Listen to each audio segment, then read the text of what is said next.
आज press conference का जो मकसद है, यूथ उलमा मुस्तफ़ा और तंजीम उलमा अहले सुन्नत तहसील मंडी के ज़ेर एहतमाम मकसद हमारा ये है कि तबरेज़ अंसारी के साथ झारखंड में जो वाक़या हुआ और उनको एक भीड़ ने पीट पीट कर उनकी जान ली और उनका कत्ल हुआ, हम उसकी भरपूर मजम्मत करते हैं। और जो हुक्काम बाला हैं, हम उनसे ये गुजारिश करते हैं कि इस तरह के जो सियासी कत्ल हो रहे हैं हिंदुस्तान भर में मुसलमानों के साथ, बिलखुसूस ये वाक़यात पेश आए हैं, इन पर जल्द से जल्द लगाम कसी जाए। और बिलखुसूस तबरेज़ अंसारी का जो मामला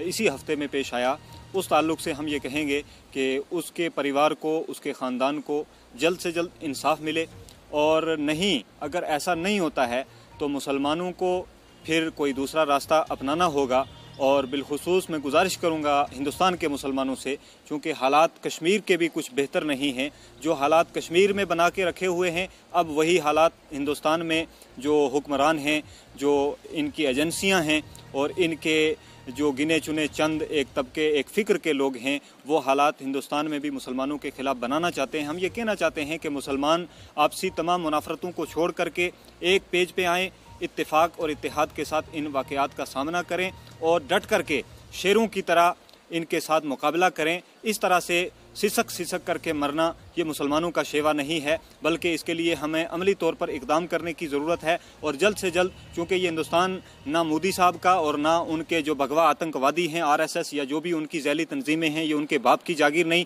बल्कि ये हिंदुस्तान के तमाम लोगों की मुश्तरका जागीर है। तो मैं गुजारिश करूँगा कि